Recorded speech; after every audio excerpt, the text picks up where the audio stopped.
नहीं करते हैं तो मेरी सभी हिंदुस्तानियों से अपील है कि वो सड़कों पर उतरकर स्थानीय नेता है उनको पकड़कर सड़क पर लाए और देश के प्रति जवाबदेही तय करवाए। धन्यवाद। इनको लाकर सड़क पर पकड़कर लाने की आप बात करते हैं। ये जब हैदराबाद में सड़क पर चलते हैं तो कहा जाता है कि पुलिस भी घर के अंदर चली जाती है, तो इनको पकड़कर लाने की हिम्मत वाले अभी तक तो नहीं दिखे हैं। हाँ, कुछ राजा सिंह जैसे लोग हैदराबाद में जरूर सुने हैं, लेकिन अभी तक हमको पुख्ता कुछ दिखने को नहीं मिला है। अगले कॉलर।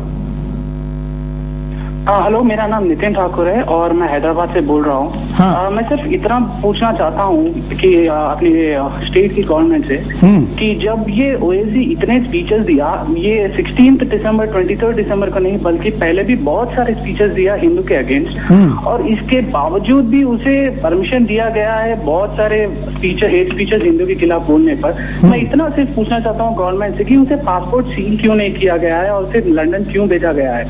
बस इतना ही पूछना चाहता था मैं। बिल्कुल, यही तो जवाब हम सरकार को पूछ रहे हैं कि जब ये देश छोड़कर भाग गया उसके बाद कैसे सब कुछ हो रहा है। क्या सरकार को पता नहीं था कि ये हो रहा है? क्या सरकार को पता नहीं था कि कोर्ट की डेट है? लेकिन जानबूझकर भाग के दिया है। आज हम यहां पर कार्यक्रम देख रहे हैं, चला रहे हैं, चिल्ला रहे हैं, अंदर से आग लगी हुई है। शायद इसको इंटरनेट पर इस चैनल को लंदन में देखकर मुगाम्बो खुशवा की तरह हंस रहा होगा, क्योंकि उसको पता है कि आरती उतारने वाले जब है तब उसका कोई कुछ बिगाड़ने वाला नहीं है। अगले कॉलर। नमस्कार। हाँ, नमस्कार। बोलिए। जो आप अकबरुद्दीन, मेरा नाम शशि शेखर सिंह है, मैं भारत से बोल रहा हूँ। हाँ। जो अकबरुद्दीन ओवैसी के खिलाफ जो मुहिम चल रहा है उसमें सरकार तो पूरी तरह से नपुंसक साबित हो रही है। बिल्कुल, यही हम कह रहे हैं सरकार को। तो हम ये भी बोल सकते हैं कि मनमोहन सिंह को जो आप आरती उतारते हुए दिखा रहे हैं, तो मेरे ख्याल से जो मनमोहन सिंह और उनकी तथागत सरकार है उनके पूरे के पूरे दिमाग में गोबर भरा हुआ है कि जब फैसला लेना चाहिए तब फैसला नहीं लेते हैं, और जब फैसले की घड़ी निकल जाती है तब फैसला लेते हैं और नोटिस लगवाते हैं कि उसको अरेस्ट किया जाए, उसके खिलाफ मुकदमा चलाया जाए, उसके खिलाफ ये किया जाए। तो आखिर कब तक हम इन सरकार और इन राजनीतिक पार्टियों के भरोसे बैठे रहेंगे? कब इस देश की आम जनता को इंसाफ मिलेगा? कब इस देश की आम जनता को अपने हक से जीने का अधिकार मिलेगा? मेरा ये सवाल इस देश के मनमोहन सिंह जो तथागत प्रधानमंत्री है, जिनको मैं मानता हूं कि उनके दिमाग में सुअर का गोबर भरा हुआ है और कुछ भी नहीं भरा हुआ है, जो सिर्फ कठपुतली की तरह काम करते हैं, तो ये आखिर हमें जवाब दे इस भारत की जनता को कि हम कब तक इस तरह जीते रहेंगे। धन्यवाद। मैं दोबारा कहता हूं कि सरकार को नामर्द कहे ऐसा हम नहीं चाहते, लेकिन इतनी बड़ी सेना, इतनी बड़ी पुलिस, इतनी बड़ी संवैधानिक व्यवस्था होने के बावजूद अगर मर्दानगी नहीं दिखती है तो मर्दानगी का उल्टा क्या कहे? वो कहने के लिए देश मजबूर है, मर्दानगी दिखाइए। यही देश की जनता है जिन्होंने वोट दे के आपको सत्ता दी है। अगर वो नहीं आप दिखाएंगे तो ये ऐसा कहेगी। अगले कॉल। नमस्कार। हाँ सर, नमस्कार। बोलिए। नमस्कार सर। हाँ, मैं ये बोलना चाहता हूँ सर कि ऐसे देशद्रोही को ये सोचना चाहिए कि ये तुम तो ये बोल के रह जाओगे, मगर हिंदुस्तान में जब कोने कोने में हिंदू मुस्लिम बहन भाई हैं, उनके साथ किसी हिंदू का सर फिर गया तो फिर क्या होएगा? ऐसा तुम ऐसा बात करके रह जाते हो, और जब ये हिंदुस्तानी जग जाएंगे तो तुम तो क्या, तुम्हारे जैसे और भी कुत्ते लोग हैं वो नहीं रह पाएंगे। और मैं ये कहना चाहता हूँ ये सारे हिंदुस्तान के सब भाई बहनों, ये कहना चाहता हूँ कि इस कांग्रेस सरकार को जड़ से फेंक उखाड़ो। ये जब तक रहेगी जब तक ऐसा ही चलेगा, और ये सारे हमारे देवताओं के बारे में से लोग बोलते रहेंगे। मैं ये कहना चाहता हूँ। धन्यवाद। इसने देवताओं के बारे में क्या कहा है हम आपको कल दिखाएंगे। हम आपके सामने 3 दिन लगातार इसको लेकर आ रहे हैं और इसके वीडियो आपको दिखाएंगे। वीडियो दिखाने का उद्देश्य 2 समाजों में तेड़ निर्माण करना नहीं, बल्कि जो इस 25 करोड़, ये हमेशा कह रहा है कि 25 करोड़ तो इसके 25 करोड़ में नहीं है, वो अपने आप को कहे कि हम इसके साथ नहीं है और साबित करे कि ये गलत है। अगले कॉलर। नमस्कार। हाँ, नमस्कार जी। बोलिए। हाँ, वो तो बोल। हाँ सर। हाँ सर, ऐसा है, इनको नपुंसक क्यों नहीं बनाना चाहिए? प्रधानमंत्री और राष्ट्रपति भी जो है नपुंसक है। केवल बातें करेंगे, बातें क्या करनी है? ये तो है ना, कांग्रेस सरकार घटिया हो चुकी है। धन्यवाद। धन्यवाद। धन्यवाद। हाँ, नमस्कार जी। बोलिए। बोलिए। हाँ, हम अगले कॉलर के पास चलते हैं। नमस्कार। Hello sir. बोलिए। सर मैं ये कहना चाहता हूँ कि जो हैदराबाद का निजाम है ना, इसमें सर आजादी के वक्त भी प्रॉब्लम खड़ी की थी सर। हाँ। और आज भी ये प्रॉब्लम खड़ी कर रहा है सर। और इसलिए इनके पार्टी को निजामवादी पार्टी कहा जाता है। ये कहता है कि निजाम की जो संपत्ति भारत सरकार के पास है उनको वापस करो, भले वो निजाम के कुछ वंशज पाकिस्तान में चले गए हैं तो उनको ये संपत्ति दे दो। सर मैं ये कहना चाहता हूँ, हम हिंदू मरने के बाद एक होते हैं, मुसलमान जिंदा एक रहता है, यही फर्क है सर हमने। चलिए मैं इस बात में नहीं जाऊंगा, मैं हिंदू मुसलमान के मुद्दे पर बात नहीं कर रहा हूं। मैं दोबारा कहता हूं कि हम इसको मुसलमान नहीं मान रहे हैं। जो इसको मुसलमान मानकर इसके साथ है वो देशद्रोही है, भले वो किसी भी धर्म का हो। यह हमारा कहना है। बात धर्म की नहीं, बात देश की है। अगले कॉलर। हेलो, नमस्कार। हाँ मैं दीपक पहचान बोल रहा हूँ कानपुर से। हाँ बोलिए। हाँ ये राहुल गांधी से पूछना चाहता हूँ। हाँ। जैसे मैंने एक स्टेटमेंट दिया था कि देश को सबसे बड़ा खतरा हिंदू संगठनों के है, तो उनको बोल रहा उनको दिखाई नहीं देता। हाँ धन्यवाद। बिल्कुल सही है। हमारे कॉलर ने याद दिलाया है कि राहुल गांधी ने कहा था कि यहां पर सब देश को सबसे बड़ा खतरा हिंदू कट्टरता से है। ये बात उन्होंने अमेरिकन एक डिप्लोमेट के सामने कही थी और ये बात लीक हुई थी इंटरनेट के द्वारा जो चलने वाली साइट है। उन्होंने इसकी पोल खोली थी। सर कांग्रेस ने या राहुल गांधी ने इसका खंडन नहीं किया था। भगवा आतंकवाद की बात करने वाले अब कहा है कौन सबसे बड़ा खतरा है, इस देश को तोड़ने की बात कौन करता है, देश देख रहा है। अगला कॉलर। हाँ जी हेलो, मेरा नाम अर्पित रस्तोगी है, मैं दिल्ली से बोल रहा हूँ। बोलिए अजय जी। हाँ जी, सबसे बड़ी बात तो ये है कि इस समय मैं कांग्रेस को वैसे भी कुछ नहीं कहना चाहता, लेकिन जो भी पिछले कुछ दिनों में हुआ है उसके अकॉर्डिंगली तो मुझे लगता है कि जैसा कि आपने बोला कि राहुल गांधी ने ऐसा बोला था, तो जब कश्मीर में हिंदू नरसंहार हुआ था, कश्मीरी पंडितों को भगा दिया गया है, जो इस समय बांग्लादेशी सिक्किम साइड पर घुस के सब लोगों को मार मार के भगा रहे हैं, तो उस समय सरकार कुछ नहीं कर रही है। तो अभी तो ये बात ही तो करी है। अगर ये कल को इस चीज को इम्प्लीमेंट भी करके दिखा देंगे कि हाँ ये लोग मैंने मार दिया और मैंने मारना शुरू कर दिया, क्या सरकार कुछ कर नहीं देगी?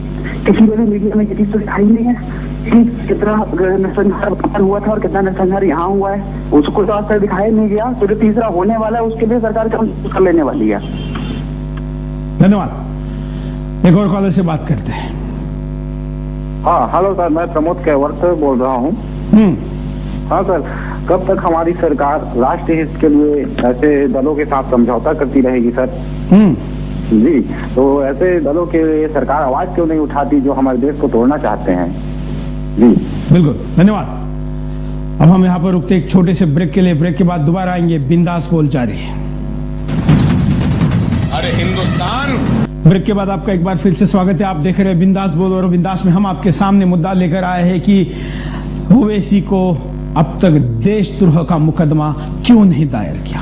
हम जब तक आपके सामने कार्यक्रम लेकर आए तब तक तो हमारे पास इनपुट नहीं है। हम इस कार्यक्रम के द्वारा देशभक्त मांग करते हैं कि इसके खिलाफ देशद्रोह का, देश के खिलाफ युद्ध छेड़ने का मुकदमा दायर हो, क्योंकि लादेन से भी ज्यादा जहरीली भाषा बोलता है। अगले कॉलर से बात करते हैं। नमस्कार। हाँ सर, चिंता मत करो, बोलिए। हाँ सर, मैं तो कहता हूँ कि ये आपके मीडिया के माध्यम से एक अपील करना चाहता हूँ लोगों से कि आप तो कांग्रेस को हटा के बीजेपी को सत्ता में लाइए, तब आपको समझेगा कि हिंदुत्व क्या होता है। वो किसको लाना है, हम किसी दल का बात चैनल पर कोई करे ऐसा नहीं चाहते। हम चाहते हैं कि बात देश की हो, जो देश का काम करेगा लोग उसको अपने आप लाएंगे। धन्यवाद। अगले कॉलर। हेलो। हाँ नमस्कार। नमस्कार, बोलिए। साहब मैं एक सर्विसमैन बोल रहा हूँ, पुलिस आदमी बोल रहा हूँ मैं। हाँ। तो ये जो आपके चैनल पे दिखा रहे, बहुत अच्छा हुआ आपने ये दिखाया है अभी।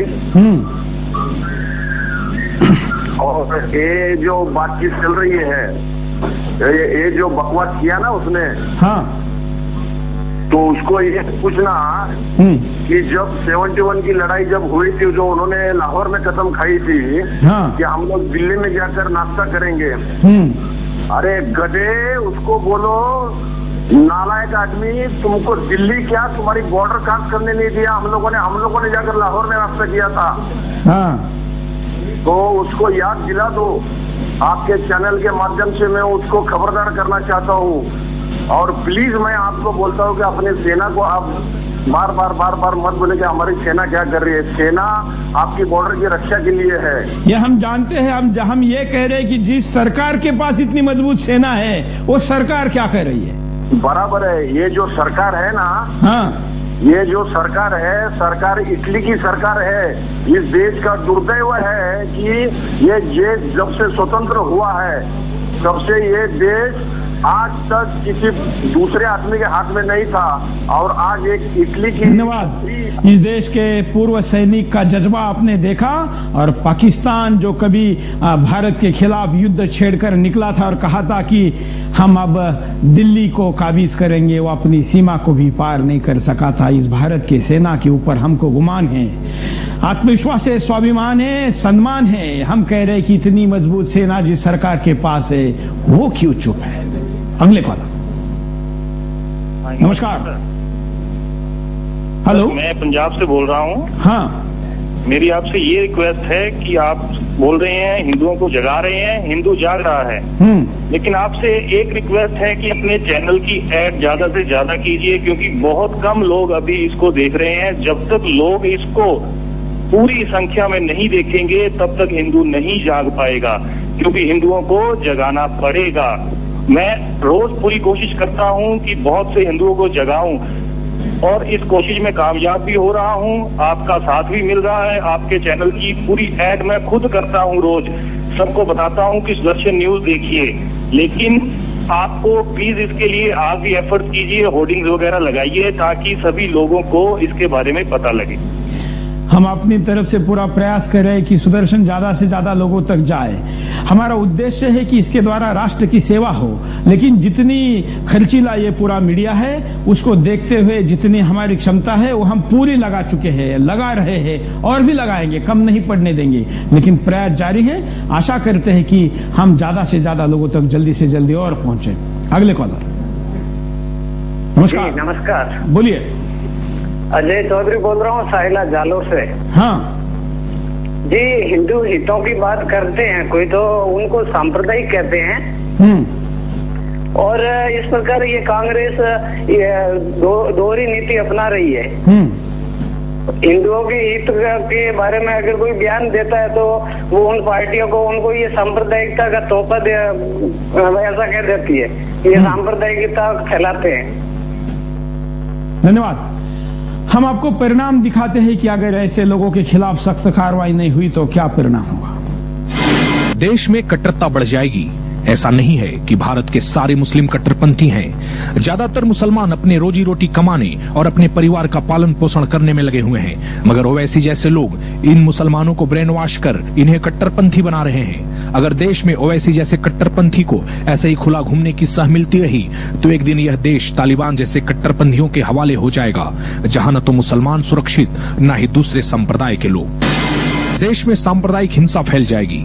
जिस तरह से ओवैसी खुलेआम मुसलमानों से मार काट की बात कहता है, उससे लोग भड़क जाएंगे। लोग ओवैसी जैसे कट्टरपंथियों के बहकावे में आकर एक दूसरे के खून के प्यासे हो जाएंगे। विभाजनकारी तत्व प्रभावी हो जाएंगे। जब भारत टूटा था तो ऐसे ही कट्टरपंथी भारत को तोड़ने के लिए जिम्मेवार थे। इन्हीं कट्टरपंथियों की वजह से हजारों लोग मौत के मुंह में समा गए। आज फिर ये कट्टरपंथी ऐसा ही खेल खेल रहे हैं। आज भी कांग्रेस कट्टरपंथियों का उसी तरह से साथ दे रही है जिस तरह से आजादी के वक्त दिया था। हिंदुस्तान के हिंदू और मुसलमानों में दूरियां और बढ़ जाएंगी। हिंदुस्तान अपनी सनातन संस्कृति के लिए जाना जाता है, जहां सभी धर्म एक साथ मिलजुल कर रहते हैं। भारत का संविधान सभी धर्मों को सम्मान की नजर से देखता है, लेकिन कुछ कट्टरपंथी इसी धार्मिक समानता को तोड़ना चाहते हैं और इनका साथ दे रही है हमारी सरकारें, क्योंकि इन्हें अपना वोट बैंक ज्यादा प्यारा है। भारत में तालिबानी शासन हो जाएगा। हिंदुस्तान के कट्टरपंथी मुसलमान उन्हीं तालिबानियों का काम कर रहे हैं जो मासूम और निर्दोषों की जान लेते हैं। ये कट्टरपंथी हिंदुस्तान में उसी तालिबानी शासन को लाना चाहते हैं जहां न तो मुसलमान सुरक्षित हैं और न ही दूसरे संप्रदाय के लोग। महिलाओं को आए दिन इन तालिबानियों का शिकार होना पड़ता है। हम इसका अगला वीडियो आपको दिखाते हैं कि ये क्या कहता है। ये मुल्क हमारा